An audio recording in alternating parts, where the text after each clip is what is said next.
I'm John, 23, slinging coffee at a quaint shop on the outskirts of Eugene. It's the kind of place that feels like a warm hug, rustic wooden counters, a handwritten chalkboard menu, and a playlist of 4 songs stuck on repeat. I live in a budget-friendly apartment a quick 10-minute bike ride away. No roommates, just me and a hazy ambition to one day run my own cafe. Days tend to melt into one another. Regulars drift in, snag their drinks, flash a grin, or drop a tip, and they're gone. I don't mind, honestly. There's a quiet charm in the predictability. But about 2 weeks back, that steady beat skipped a note. She stepped inside. A total stranger, and trust me, I'd have remembered her. Graceful, that's the word that hit me. Not loud or showy, just naturally poised. She seemed more suited to a sleek city coffeehouse than our sleepy little spot. Yet there she was, queuing up like it was any old Tuesday. She ordered a cappuccino with almond milk, her voice soft, almost lulling. She gave a gentle smile as she waited, and when I passed her the cup, she slipped a $5 tip into the jar without a word. Another smile, and she was gone. The next day, same deal, same drink, same window table, same quiet smile, no phone, no earbuds. She just savored her coffee, gazing out at the world passing by. Then she left. Day after day, it was the same. For 2 solid weeks, she appeared every morning, right on time. Always alone, never rushed, no companions, always tipping, and always looking like she'd walked out of a classic-style editorial. Her beauty wasn't what lingered most, though. Sure, she was stunning, but it was something else, a serene assurance, a subtle resilience. I didn't know her name, but I started juggling my shifts to be there when she showed up. I'd act like I wasn't paying attention, like she was just another face in the crowd, but I caught every detail. I kept telling myself to play it cool. She was older, probably in her early 40s, and I didn't want to seem like some starry-eyed kid. Still, she stuck in my head. No matter how hard I tried, my mind kept circling back to her. Then came today. It began like every other morning. She strolled in at 8:15 sharp, same effortless walk, same calm presence. The bell above the door jingled, and though I was frothing milk, I glanced over. That familiar beige coat, the black leather gloves she tugged off one finger at a time, I took it all in. She approached the counter, and I had her cup ready before she could speak. "Morning," she said, her soft smile warming the air. "Hey," I replied, dialing back my enthusiasm. "Cappuccino with almond milk?" She nodded slightly. "You've got it memorized?" I grinned. "Always nail it for you." The milk was velvety, the foam perfect. I dusted a bit of cocoa powder on top unprompted, just a small touch. As I handed her the cup, I hesitated. I didn't plan to say anything, but it tumbled out.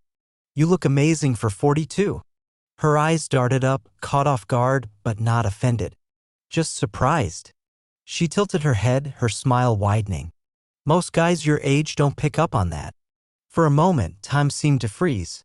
Her tone was light, almost playful, but her gaze held weight, like I'd nudged open a door she usually kept bolted.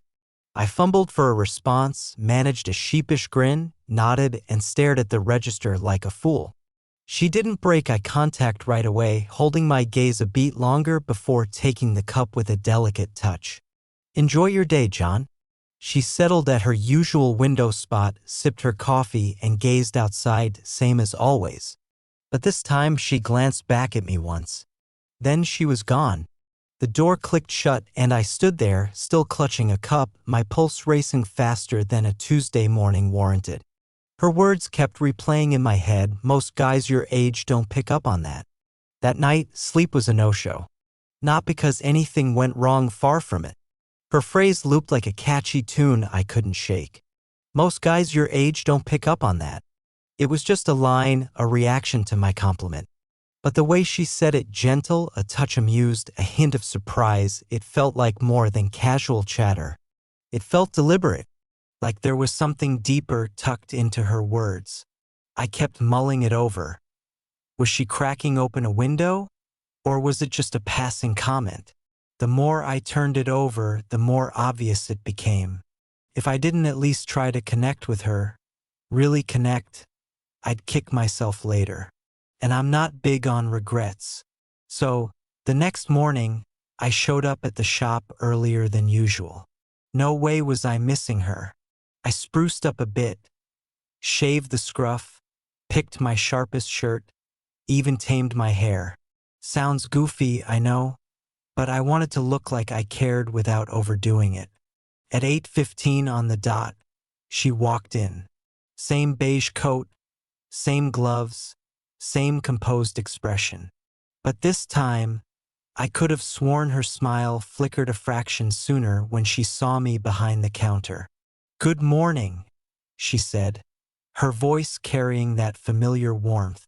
"Morning," I shot back, already grabbing her cup. Usual, right?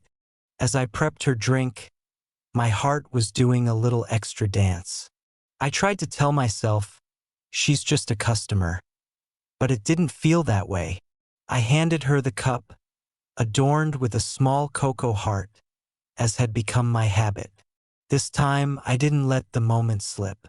"Hey, so I was thinking," I said, wiping my hands on a towel, aiming for steady. "You free this weekend?" Her eyebrow arched slightly, more intrigued than startled. "Maybe," she said. "What's on your mind?" "There's this outdoor light display. Nothing fancy, just a local event. Pretty cool at night. Thought you might want to go with me." She didn't reply immediately. She just studied me, like she was sizing up the invitation. Then that smile returned. "You're full of unexpected moves. Is that a yes?" She took a sip, her eyes still locked on mine. "Yeah, I'd enjoy that." We exchanged numbers. I jotted mine on a napkin. She tapped hers into my phone. Before she left, she said, "Send me the details, and thanks for asking." The door swung shut, and I exhaled, not even realizing I'd been holding my breath. I'd actually done it. Walter, my coworker who'd been eavesdropping while pretending not to, sidled up. "Man," he muttered, "you just asked her out?" "Yup." He let out a low whistle. "She's what, 10, 15 years older?" "Could be." I shrugged. "Does it really matter?" Walter threw up his hands. "She's gorgeous. Just saying, gutsy call. Saturday couldn't come soon enough." I texted her Thursday afternoon, said I'd pick her up outside the shop at 6:30. She replied with a thumbs-up emoji and a quick, "Can't wait." That little message had me smiling through the rest of my shift. When Saturday hit, I scrubbed my car like it was headed for a car show. I went with a dark green button-up and decent jeans. Sharp but not over the top, a step up from my usual worn-out tees. Got to the shop early, parked across the street. She stepped out right on time, and wow, she looked incredible. No coat today, just a sleek black sweater, dark jeans, and a long gray scarf. Laid back, yet somehow effortlessly refined. She slipped into the passenger seat with a warm smile. "Hey," I said, trying to keep the nerves in check. "You look fantastic." "Thanks," she said. "You're not looking too bad yourself." The drive to the event was easy, filled with light banter. Favorite tunes, comfort foods, silly childhood stories. I asked if she was from around here. She shook her head, said she'd only moved here recently. When I asked why, she paused briefly. "Life threw me a curveball," she said softly. I didn't pry. Her tone hinted that the story wasn't ready to come out. At the event, we wandered through a garden glowing with thousands of lanterns and lights floating on the water. Felt like stepping into a fairy tale. She kept pausing to soak it in, and honestly, I couldn't take my eyes off her. "It's been ages since I did anything like this," she murmured, almost to herself. "Good or bad thing?" I asked. "Very good," she said. "Thanks for inviting me." We talked more than I'd expected: books, trips, our jobs.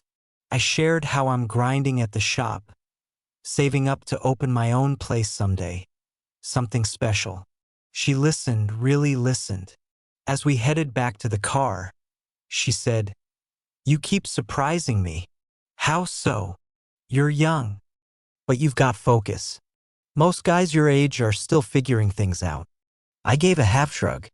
"I'm still a mess sometimes." "Maybe," she said, "but you notice things. That's uncommon." Her words landed heavier than I expected. We reached her building just past 10 o'clock. I walked her to the door, unsure what came next. Keys in hand, she turned to me. "Here's hoping this isn't our last hangout." I smiled. "It won't be. I'll text you." "Do that." She slipped through the door and I ambled back to my car, buzzing with a sense of triumph, though I couldn't quite pin down why. I had no clue where this was headed, not yet. But one thing was clear: I needed to see her again. She wasn't just that striking woman in her 40s anymore. She was vivid, complex, steady, with a quiet enigma I was eager to unravel. I didn't want to seem overeager, so I held off texting her for a couple of days. She still swung by the cafe every morning, same time, same order, but now our eyes lingered a bit longer, our exchanges stretched a few words further. It wasn't quite flirtatious, not exactly. It felt more like we'd eased into a comfortable, familiar rhythm. Still, I hadn't mustered the courage to ask her out again. I didn't want to push too fast. I wanted to get it right. Then, that Wednesday evening after my shift, I finally grabbed my phone and fired off a text. "Hey, I'd love to hang out again. You free this weekend?" Minutes later, my screen glowed with her reply: "Francis, I'm free. But this time, I'm choosing the place." I stared at the message, grinning like I'd just pulled off a heist. I shot back, "Sounds good." She sent a location pin, a secluded lake about 30 minutes outside town. I'd never heard of it. Her next text followed quick: "Francis, trust me on this. Just show up. I've got the rest covered." That Saturday, I let the GPS guide me down twisting back roads, past sprawling fields and rows of trees. The town faded in my rear view. Soon, I spotted her car parked near a trailhead that vanished into the woods. She was already there, leaning against her car in jeans, a light jacket, and clutching a picnic basket. "Hey," I said, hopping out of my car. "Hey," she answered. "Happy you found it. I didn't even know this spot existed." She flashed a smile. "That's the idea." We hiked the trail side by side. It was short, maybe 10 minutes through hushed woods. Then there it was, a small lake, serene and glassy, framed by trees with leaves just beginning to turn autumnal. No crowds, no noise, just tranquility. "I used to visit here years ago," she said, "before I left town." "You from around here?" "Not quite. It's a long story." We picked a spot by the water and spread out a blanket. She unpacked the basket: sandwiches, fruit, a small bottle of wine, and naturally, real glassware, no plastic cups. "You planned for everything," I said. She let out a quiet chuckle. "I did warn you I'm full of surprises." We ate, we chatted, the breeze brushing the lake into soft ripples. After we finished, she glanced at a nearby fire pit and said, "Think you can manage a fire, city kid?" I grinned. Prepare to be wowed. I scrounged up kindling, snapped some dry branches, and in about 15 minutes, a steady little fire crackled to life. She raised her glass. "Okay, I'll give it to you. I didn't think you had it in you." "Most folks underestimate me," I said, clinking my glass against hers. We sat there, soaking in the moment. The fire popped softly, we sipped our wine, and it wasn't awkward, just cozy. After a bit, she set her glass down, hugged her knees to her chest, and said, "I need to share something with you." Her tone had softened, grown weightier. I nodded, staying silent. She took a deep breath. "A few years ago, I had a family. A husband, 2 kids, a boy and a girl." Her words settled heavily between us. We were driving back from a weekend getaway, just an ordinary Sunday. Rain started pouring. Some drunk guy blew through a red light and smashed into us, my side. She paused. I was the only one who walked away. The world seemed to stop. I didn't say a word, didn't budge. I just listened. I shattered a few ribs, my collarbone, a leg. Spent 6 weeks in the hospital. But the physical stuff? That was the easy part. She gazed into the fire, her face lit by its glow. For a long time, I couldn't leave my house. Didn't talk to a soul. Didn't want to exist anymore. But you can't stay like that forever.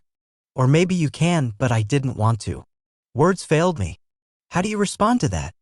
She turned to me with a faint, weary smile. So, if I seem guarded or slow to let people in, that's why. Being here with you today, it's not just a casual outing. It's bigger than that. Bigger how? I asked softly. It's me trying, she said. Trying to feel human again, to remember how to laugh, to talk, to just be without pretending. My chest tightened, not from nerves, but from the privilege of her trust. She didn't have to share this. But she did. I'm so sorry, Francis, I said, my voice hushed. I don't know what to say. You don't need to, she replied. I just wanted you to understand. I nodded, swallowing hard to keep my composure. I was young, hadn't lived through much, but I knew this moment mattered. We sat in silence for a while. She leaned back on her elbows, her eyes drifting to the sky, now painted with sunsets, pinks, and golds. You've got a kind soul, she said quietly, like it was an undeniable truth. That's hard to come by.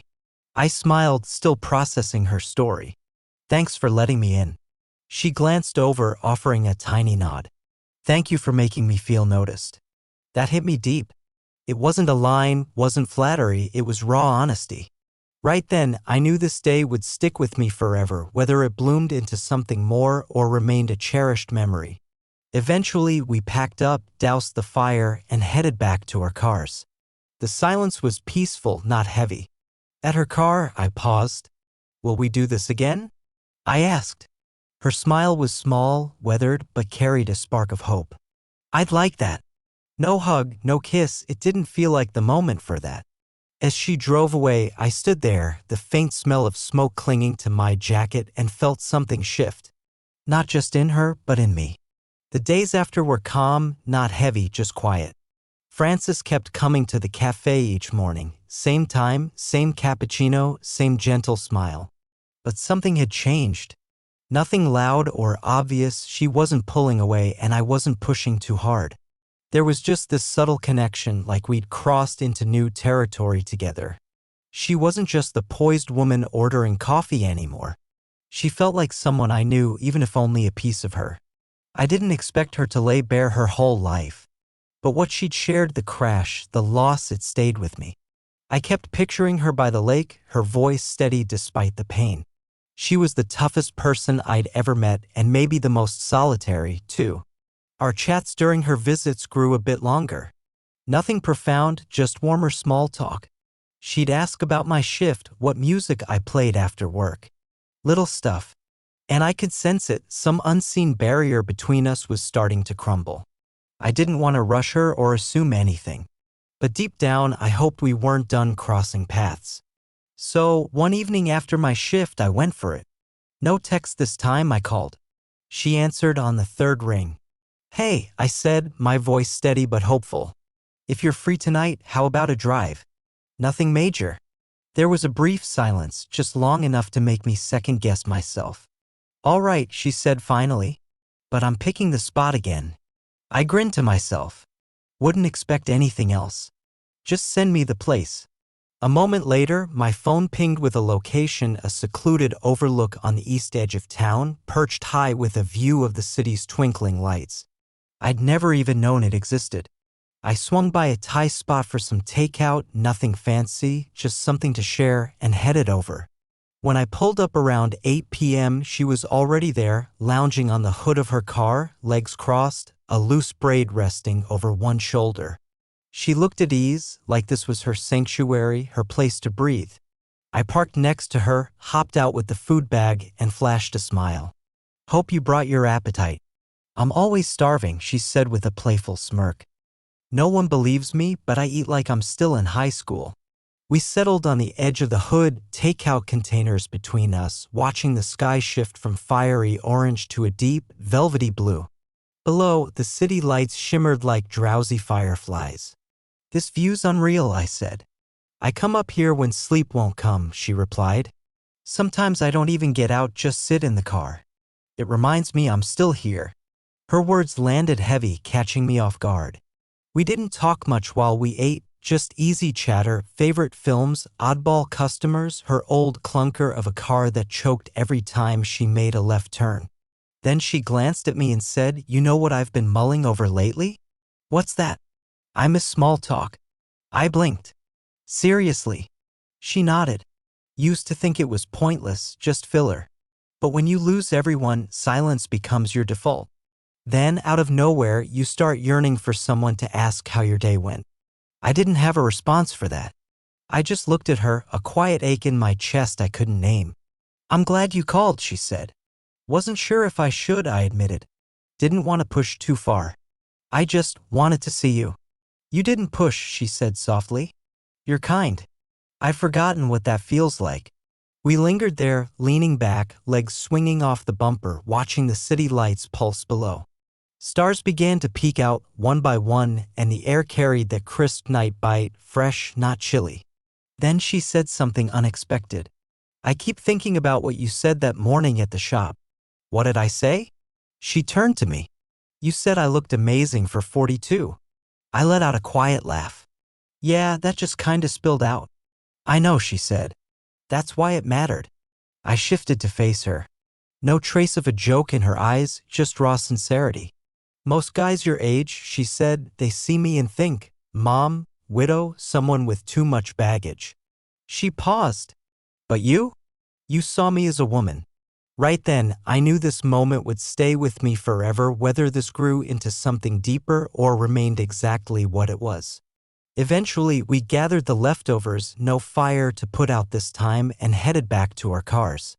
The walk was silent but not strained, just serene. At her car, I hesitated. "Will we do this again?" I asked. Her smile was soft, weathered, but hopeful. "I think I'd like that." No hug, no kiss, no movie script climax. Just two people under a quiet sky, slowly learning how to share space in each other's lives. "Text me when you're home," she said before sliding into her car. "Promise," I said. She drove off, and as I wound my way down the hill, it hit me, this wasn't a romance, not yet. It was about trust, two people from opposite walks of life meeting in the space between loss and recovery, finding something gentle, something solid. I didn't know where it was going, but I was eager to find out. A month rolled by. Frances kept her morning ritual at the cafe, same cappuccino, same window seat. But our talk stretched a bit longer each day. She'd ask my take on random things, books to dive into, whether to chop her hair, if a new movie was worth the ticket. Her voice had a lighter lilt, her laughter came quicker. Yet, there was always a subtle weight beneath it, not aloofness, but something she'd learned to carry. We didn't have any formal dates after the lake or the overlook, no candlelit dinners, no stolen kisses, but we kept finding time together. Some days, we'd stroll after my shift. Others, she'd drag me along for errands, hauling bags at the farmer's market or picking out plants for her place. Little by little, she let me into the edges of her world. One afternoon stands out. We were in her kitchen, her snipping basil for a dish, brewing tea, just doing her thing. I was there, not doing much, just present. And it struck me how rare that quiet ease is when silence feels full and everything's all right without a word. But something else was brewing in me too. A question: what are we? What's this thing we're doing? I didn't want to force it or break the delicate balance. Didn't want to assume either. But we were hovering in this undefined zone. And I wasn't sure how long we could drift there. One evening after dinner at a cozy diner just outside town, we sat in my car for ages, not speaking. The windows misted slightly, the only light a faint red glow from the diner's sign. Finally, I broke the silence. "Are we just friends?" She looked at me, surprised but not rattled, just pensive.